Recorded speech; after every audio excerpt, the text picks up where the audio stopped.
Hello everyone, welcome back to my channel. তোমরা সবাই কেমন আছো? আশা করি সবাই ভালো আছো।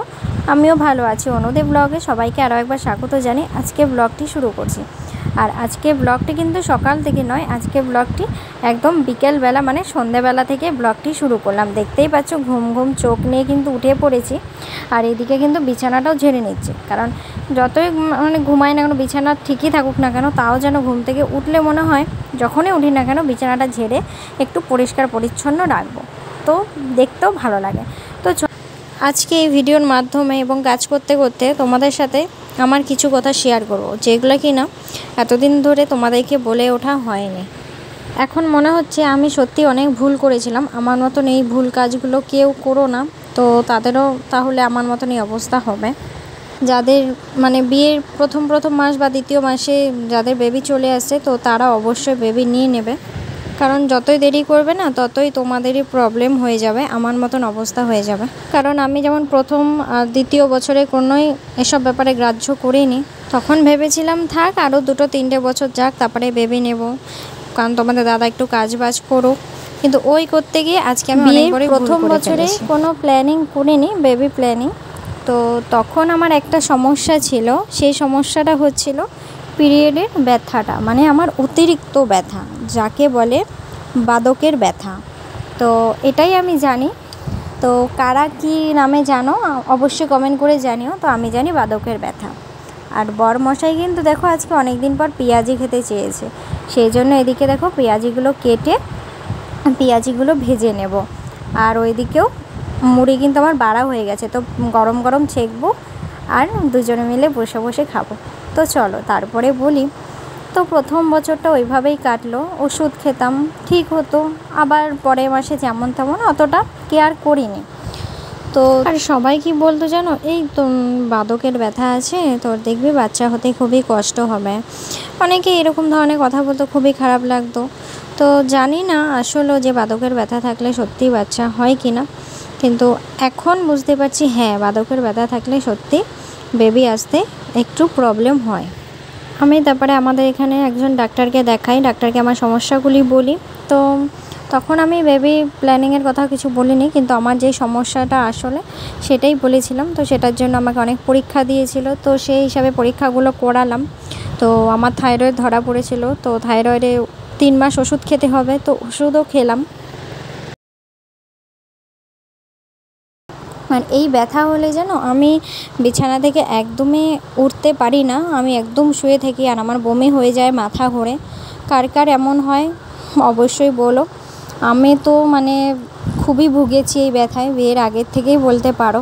আর হ্যাঁ, তোমাদেরকে আর একটা কথা বলি, এটার জন্য আমি বিয়ের আগে ওষুধ খেয়েছি হোমিওপ্যাথিক, তবে অ্যালোপ্যাথিক আমি দেখা নেই। বিয়ের আগে কিছুটা হলেও কমেছিল, বিয়ের পরে যখন ওষুধটা ছেড়ে দিলাম আবার আগের মতন হয়ে গেল, মানে ব্যথা খুবই বেড়ে গেল। আমি খেলাম, খাওয়ার পর ডাক্তার আবার পরীক্ষা করতে দিল, তখন নর্মাল ছিল, মানে থাইরয়েডটা ঠিক হয়ে গেছিলো।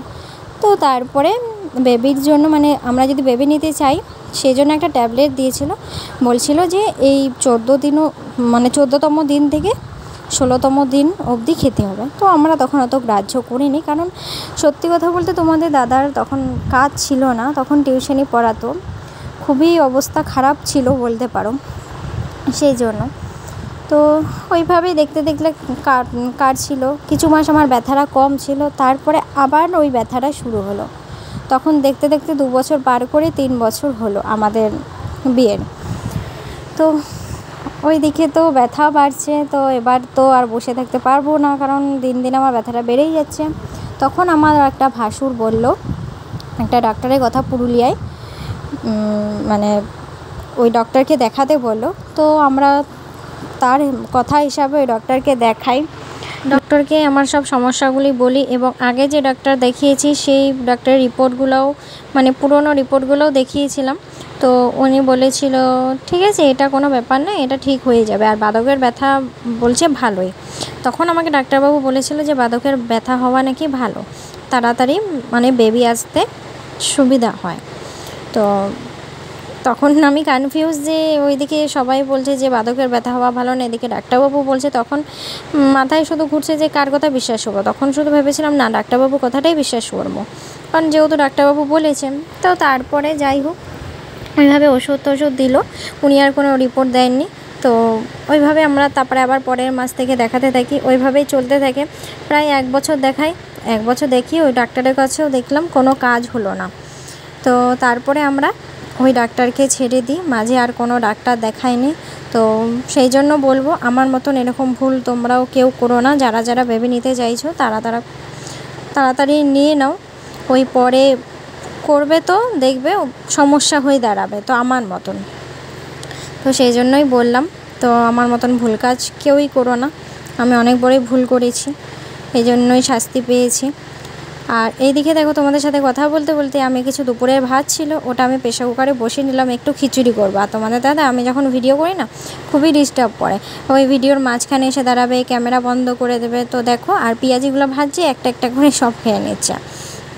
আর তারপরে ওই ক্যামেরার দিকে টর্চ মারে, এইটা ওইটা করতেই থাকে, মানে খুবই বিরক্ত করে। ও বেশিরভাগ আসে না ক্যামেরার সামনে, তো তাও এসছে, অনেক ভাগ্যে ভালো। আর এদিকে তোমাদের দাদার জামাগুলো ছিল, জামাগুলো আয়রন করে নিলাম। তো চলো, কাজ করতে করতে তোমাদের সাথে অনেক কথাই শেয়ার করে ফেললাম, দেখতে পেলে। তো আয়রন করলাম। যাই হোক, এত গরম লাগছে, ফ্যানের হাওয়ায় বসেও মানে প্রচণ্ড গরম লাগছে। আর বাইরে এখন বৃষ্টি পড়ছে, ওই বৃষ্টি পড়ছে দেখে বেশি গরম লাগছে। তো চলো, আজকে আর তেমন কিছু খাওয়া দাওয়ার হয়নি, কালকে সে মিষ্টি ছিল, ওই দিয়েই আজকে খাওয়ার সব উঠে যাবে। আর আমার দুপুরে তো ভাত ছিল, ওটা একটু খিচুড়ির মতন করে নিলাম। আর ভাতগুলো না সেই শক্ত হয়ে গেছিলো, জানো, মানে নরম হলো, কিন্তু তাও কেন জানি না, মানে প্রচণ্ড শক্ত হয়ে গেল। ওটা আবার প্রেসার কুকারে 2টো সিটি মেরে, মানে একটু ডাল একটা আলু দিয়ে, তো ওটা 2টো সিটি মেরে নিলাম, খিচুড়ির মতন করে নিলাম।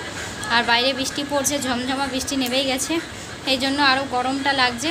তো চলো তাহলে আজকের মতন ভিডিওটা তাহলে এখানেই শেষ করছি। তোমরা সবাই ভালো থেকো, সুস্থ থেকো, কালকে আবার নতুন ব্লগের সাথে দেখা হচ্ছে।